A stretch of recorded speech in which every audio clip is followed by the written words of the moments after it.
Hello and welcome to this episode of the Retail Is podcast. I'm Joey Morgan, joined as always with my co-host Kylie Ross Seibert. And today we are talking with Pamela Katrancha, owner of Garden Gazebo and Retail Alliance current chair of the board. Pam, welcome. Thank you so much for being here with us today. Oh, thank you for having me. Well, let's get into it. Why don't you tell us a little bit about Garden Gazebo and your company? Okay. Well, Garden Gazebo has been around a long time. We are finishing our 27th year, heading into 28th. And we started out as a seasonal business, and we were in shopping malls with kiosks that we built, not little carts, big kiosks that you could put a lot of product on. And that worked well for a number of years. But in 2004, I decided to bring the business back home to Norfolk and to Virginia Beach and to have year-round stores. So we have 2 large stores, and we've been operating that way ever since. Wow. And I know before this, you had, I know something to do with like Hickory Farms as well. Absolutely, But, yeah. I mean, you were juggling quite a few different businesses. So is your focus now just Garden Gazebo? It is. My husband and I retired from Hickory Farms in 2018. I think it's a fairly well-known company, a franchise organization. We had 26 locations. And at one time when we had all of the kiosks for Garden Gazebo, we had 40 locations and they were around the country. So talk about juggling. There was juggling and plane rides to a lot of your places during the holidays. Yeah. So with Garden Gazebo, I mean, it's your own business and it's doing very well. Are you a bit of a garden fanatic? Like, how did you choose that type of business? It's interesting. Honestly, it was so basic. It's almost, I could say it in 25 words or less. Gardening is the #1 hobby in the United States. It still is. And we decided that we would start the concept with gift ideas for a gardener. So that was really, it started as a gift business. There were some flags and things like that as part of the line, but they were packaged gifts for a gardener. They fit nicely on the kiosk, and it's evolved from there. When I had my largest store in the Ghent area, I sold quite a bit of garden furniture, teak tables and chairs, Adirondack chairs, benches, that sort of thing. So I feel like we really have known how to follow the trends as long as the economy could support it. And that's how we've changed our product line. Okay. So with Hickory Farms, it was you and your husband. With Garden Gazebo, is it your own business? It's mine. Mm-hmm. So Yeah. It's been around now for over a couple of decades. Yes. When you started out as a woman-owned business, what was it like then compared to now? That's a good question. Well, in my case, I think because I had the 2 concepts at the same time, it was easier to work in hiring people in the best way. The best candidates obviously got the job, but we did have a combination of men and women. It seems now, and probably always, more women were interested in working at Garden Gazebo. So I was surrounded by a lot of other talented women. I mean, it was not difficult to find people to work for us. They thought it was an interesting concept. They already liked the product. And in fact, my assistant has been with me since day one. Oh, wow. I don't know how many people can say that. She's exactly 10 years younger. But we've been together all this time, and she knows everything I do. I do different things than, I worry about the financial side of the business, but we do the buying together. She helps supervise merchandise. Yeah. Wow. And you used to be, for those who live in Hampton Roads, on 21st Street in Norfolk. Right. And that was quite a large store, but now you've actually got 2 stores, both in malls. How did that decision come about, and why did you shift? Well, that's one of the lessons learned from being a Hickory farmer, because you've got built-in traffic. I mean, it's just automatic. And as much as any of us want to believe that we have loyal customers, and I do, and we did at Hickory Farms, you still want that built-in traffic of the people who've never seen you before. and there's plenty of it, or there was plenty of it before the pandemic for sure, that would, just come across your beautiful windows and stop in, and then they became a customer. Or maybe they were from out of town and they were staying at a hotel near the MacArthur Center, and then they liked what they saw. And I have people who are from out of town who come back to the store every time they're in town, because they either have someone here in college or the military or a reason to come and visit our area. Okay, right. And so it's Pembroke and MacArthur Center. So you touched on the fact that your business was impacted by COVID, the pandemic. How did you react when that happened? Because if traffic, foot traffic fell, how did you survive? Well, the first way that I reacted was not, in my opinion, overreacting, but I closed on March 18th because I saw what was coming. And that was about a week before our governor made some, recommendations and laws. I opened later than we were allowed to open. We were allowed to open during the Memorial Day weekend. That wasn't, I guess you may as well call that, but I waited until we got through that weekend because I was concerned about how that might evolve or what types of crowds might come into the mall. I wanted to ease back open. And so we opened June 11th. Okay. So we made it through there. And I communicated with my employees every single week. I would do a video, and because I think they wanted to see my face and hear me say something to them, as opposed to getting an email or a text or something like that. So I did keep them informed about what was going on, because during that time, of course, I was applying for grants and the PPP and some of the other things that were going on, and I wanted them to feel secure. I still feel engaged, I think, connected. Yeah, yes, it was really, and they would send very nice messages back, and it was a good thing to do. I know it was, but so that was my initial reaction, and then following that, I looked at what the malls were offering in terms of support. I needed that. I also looked at, for instance, they started out thinking they could be open the full mall hours, and first of all, that was not a good idea for any of us, and I informed them that I would not be opening those hours, and they couldn't really. I didn't. It was a comfortable negotiation with them, but I'm only open noon to 6, 7 days a week. 7 days a week, okay. 7 days a week. I've always been open, of course, all the days, but the malls are both open 11 to 7 after trying out several other things. But for me, a 12 to 6 is a shift, and therefore one person can work it. And they always did work a 12-hour shift. I mean, a 6-hour shift in a 12-hour day, but it wasn't, there were more than one person worked in a day. So this way we can handle it. And I think, honestly, the customers appreciate it. I think they understand. We've informed everybody, and we keep signage up, and it works for us. Yeah. You used to, well, you had a website, but not necessarily. Did you have an e-commerce element to it at that time? Before Oh, yes. the pandemic? Oh, yeah. Yeah. Okay. So what, did you keep that going? Did you try and focus on that a little bit more if the customers weren't, you didn't have the foot traffic? How did you look at that? The way I like to look at my website is that it was my third location, that because things were going so well in the store, I won't say I ignored it, but I didn't give it the attention it deserved.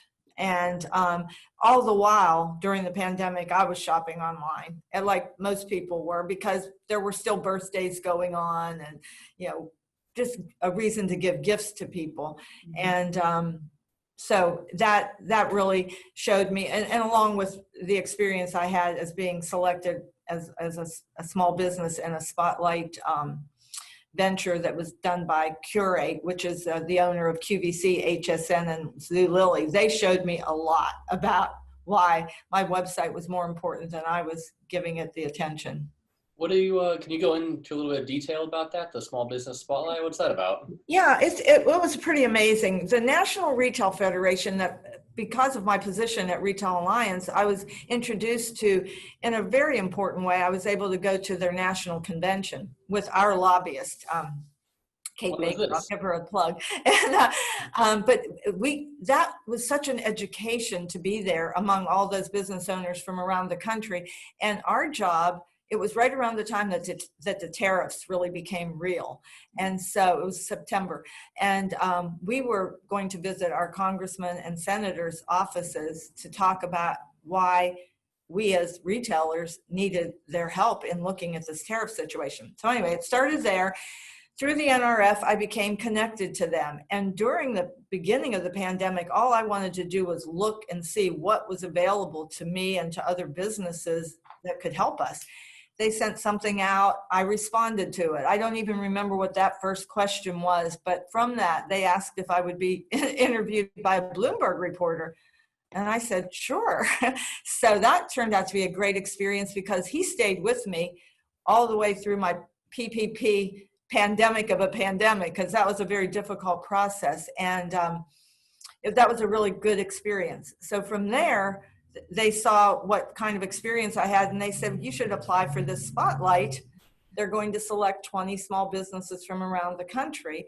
And I filled it out. I mean, it was like filling out a college application. I mean, there was a lot to it, and I did it. But it was about women-owned businesses. It was about people involved in their community, and it was about having bricks and mortar and a website. So I said, well, I guess I fit the criteria, so I'm going to fill this out. And the next week, I heard we were selected. So it was 20 from all around the country, and we were each given a promotional video that they did through Skype.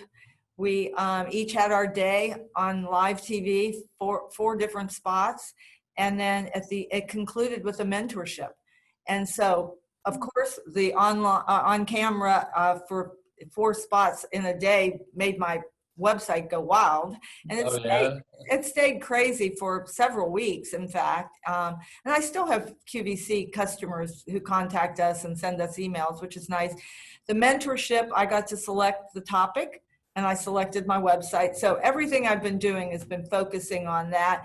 And we're doing the best we can in the stores because we already knew what to do there. Mm-hmm. We just have, if the customers come in our store, we sell, but it's getting them there. And, you know, there's that fine line between encouraging somebody to come to a place that they're probably afraid to come to because of the social contact. So you want to promote in a way that lets them know what kind of specials we have and that we're still open and we have a safe shopping environment. But I understand, you know, that the crowds aren't there. And I think the holidays will teach us something. Yeah.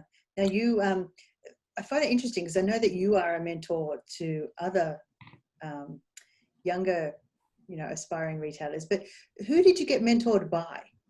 Was it people from QVC? Did you choose? Oh, you mean when they had the mentorship? Actually, oh, yes, yeah. Absolutely. I had, in fact, and the person who works for me, Hannah, who works on our website and our social media, was a part of it. I insisted, I didn't insist, I requested, and I'm sure they thought that was a great idea.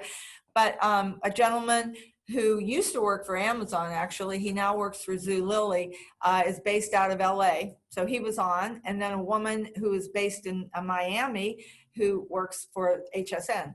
And they were selected based on who we were and what we were looking for. So Curate got to know us, and some of their people, and this is all virtually, but their people would follow everything we were doing. And I mean, I'm so glad I was open during this year. And I don't know how many people can say that, because that was certainly a learning experience. Yeah. Absolutely. Gosh. So, I mean, you're incredibly lucky, but also you made that happen for yourself. So that's a big deal, you know? Yeah, I felt good about that too, just because I was trying to learn. Now, I mean, Retail Alliance, I thought, did the best weekly sessions with all of us and keeping us informed. And I truly mean that. And so that was one of the places I went every week. But, you know, I tried to follow where I thought I could get answers and certainly assistance in making it through and learning how to operate when we got on the other side. Mm-hmm. So I wanted to touch on then, you know, your other passions, knowing, you know, to share your knowledge and expertise with, you know, a younger generation. Can you tell us a little bit about what you do on the side? Okay. Well, I have several things, but I think you're referring to my mentoring of young girls who want to be entrepreneurs. Yes. I came in touch with this program when it first started. I was interviewed, believe it or not, this is how it really started. I was interviewed by Cheryl Tan when she had a TV program about business. Mm-hmm. And she said there was something I said in that interview that made her think I might want to take a look at this new program to mentor young females. So she invited me to come to the graduation of their camp. That's how they started, a summer camp. It was at Norfolk Collegiate. So I did that. And I sat there and I was in awe of listening to these young girls, these 10, 11, 12-year-old girls doing a pitch about a business that they created in this camp. And we're vying for an award. But it was so amazing to me, and their ideas were so amazing to me. And it was made up of young girls from several cities, and they came together. So that was exciting. I said, I'm in. That was the end of I left that graduation. I said, I'm in, not knowing exactly what in was going to be. And it turned out to be a year session, a monthly meetings with, I happened to have 4 young girls in my first group. And didn't know them. They didn't know me. We came together. Sometimes they were shy. They weren't sure what they were going to do in this program, but we had a wonderful, wonderful experience. I learned a lot.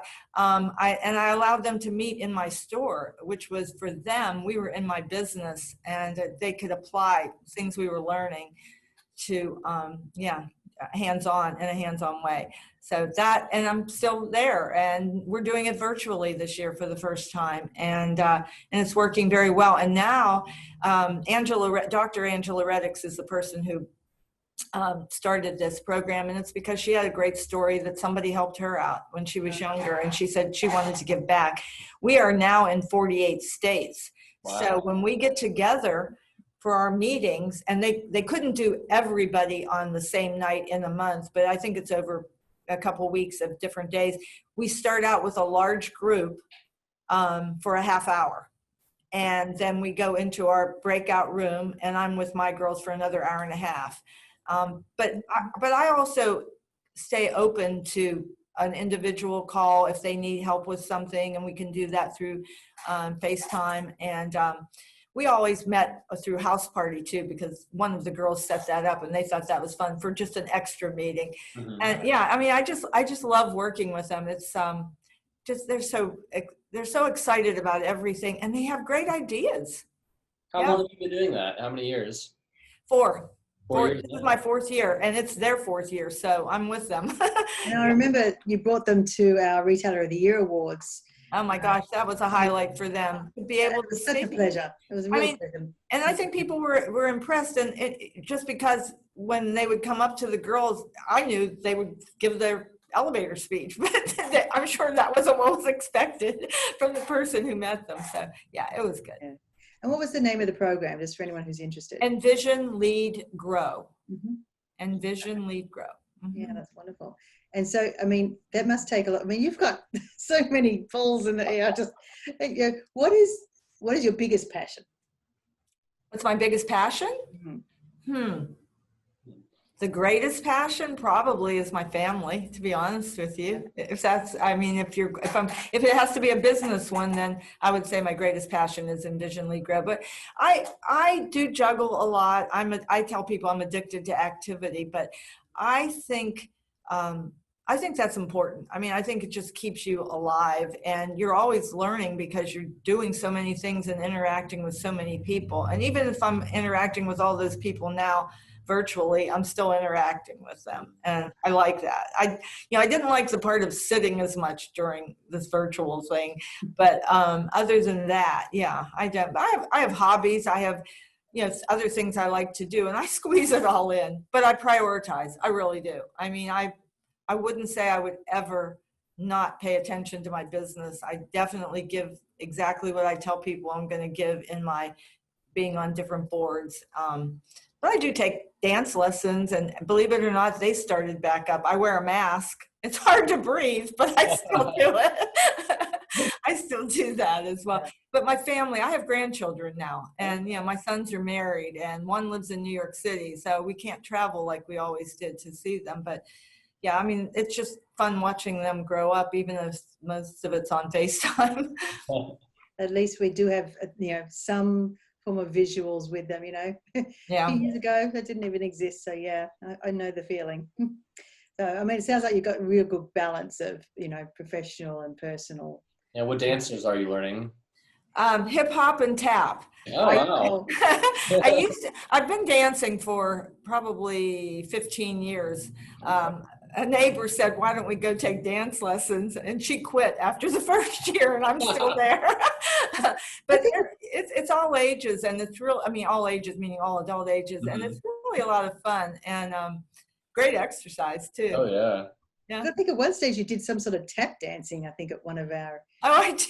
You're right. I think that was way back when someone was coordinating the retailer of the year and said, you have to tap dance. And we had a big band playing that night. So I did. Oh, wow. That's awesome. Oh, I mean, so going back to the business then, like, what is your long-term goal with Garden Gazebo? Well, I think it's terrible to say the pandemic has caused, I'm sure, a lot of business owners to really think hard about the future. And you can't stay in the mall because you love the mall or you love the mall manager or you want to support your community in that way if there's no business there. Mm-hmm. I don't like making predictions, but I don't think it's going to get better before, it's going to get worse rather before it gets better. And I worry about that. My employees loved coming to work because it was so much fun.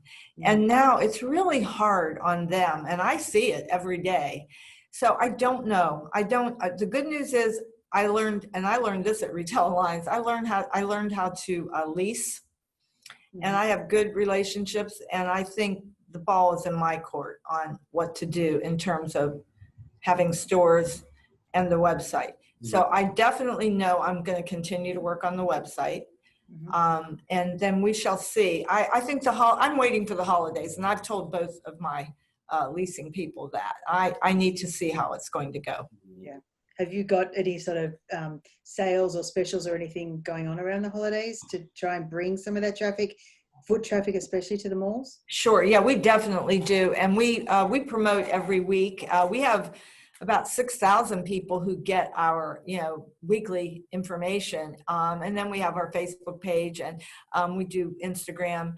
And but we have some good specials that once people come to the store, they hear about as well. And we do complimentary gift wrap every day of the year.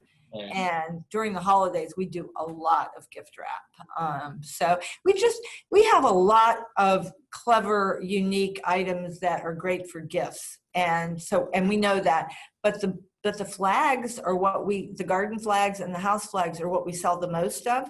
That's about 65% of my business. And I know we have the largest flag selection. I mean, we really do.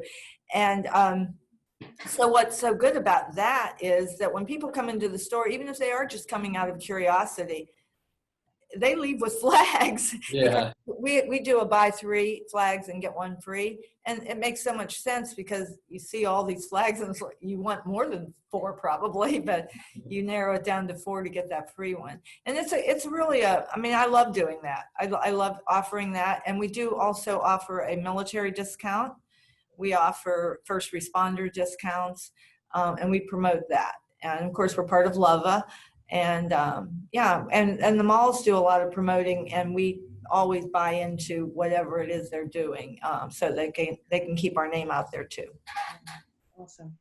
It sounds like you got everything well thought out, but as you say, let's see how these holidays go. Yeah. I think there's going to be a lot of retailers evaluating.